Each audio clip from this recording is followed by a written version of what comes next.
നമ്മുടെ വീട്ടുമുറ്റത്ത് ഐശ്വര്യത്തിനായി നമ്മൾ നട്ടുപിടിപ്പിക്കുന്ന ഒന്നാണ് അശോകം.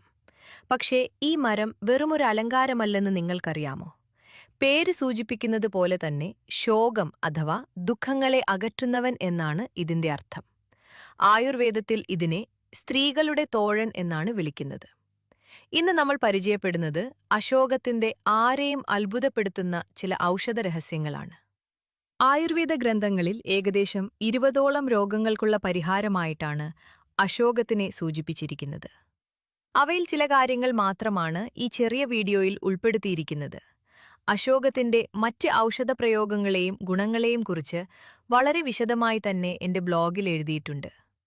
ആ ബ്ലോഗിന്റെ ലിങ്ക് താഴെ കമന്റ് ബോക്സിൽ കൊടുത്തിട്ടുണ്ട്. സ്ത്രീകൾ നേരിടുന്ന പല ശാരീരിക ബുദ്ധിമുട്ടുകൾക്കും അശോകം ഒരു ഉത്തമ പരിഹാരമാണ്. ആർത്തവ സമയത്തെ അമിതമായ വേദനയും രക്തസ്രാവവും കുറയ്ക്കാൻ അശോകത്തൊലിയിട്ട് തിളപ്പിച്ച കഷായം കുടിക്കുന്നത് വളരെ ഫലപ്രദമാണ്. സൗന്ദര്യ സംരക്ഷണത്തിന്റെ കാര്യത്തിലും അശോകം ഒട്ടും പിന്നിലല്ല. അശോകപ്പൂവ് അരച്ച് വെളിച്ചെണ്ണയിൽ കാച്ചി തേച്ചു കുളിച്ചാൽ ചർമ്മത്തിന് സ്വർണവർണ്ണമായ തിളക്കം കിട്ടും. കുട്ടികളിലുണ്ടാകുന്ന ചിരങ്ങും കരപ്പനും മാറാൻ അശോകപ്പൂവും അല്പം പച്ചമഞ്ഞളും ചേർത്ത എണ്ണ കാച്ചി പുരട്ടുന്നത് പഴമക്കാർ പറഞ്ഞുതന്ന വലിയൊരു ഒറ്റമൂലിയാണ്. ചർമ്മത്തിന്റെ നിറം വർദ്ധിപ്പിക്കാനായി പണ്ട് അശോകപ്പൂവ് അരച്ച് അരിമാവിൽ ചേർത്ത് അപ്പമുണ്ടാക്കി സ്ത്രീകൾ കഴിക്കുമായിരുന്നു. ഇത് രക്തം ശുദ്ധീകരിക്കുകയും ഉള്ളിൽ നിന്ന് ചർമ്മത്തിന് തിളക്കം നൽകുകയും ചെയ്യുന്നു. കുട്ടികളിലുണ്ടാകുന്ന ചിരങ്ങും കരപ്പനും മാറ്റാൻ അശോകപ്പൂവ് ചേർത്ത ഭക്ഷണങ്ങൾ നൽകുന്ന പതിവും പണ്ട് നാട്ടിൻപുറങ്ങളിൽ ഉണ്ടായിരുന്നു.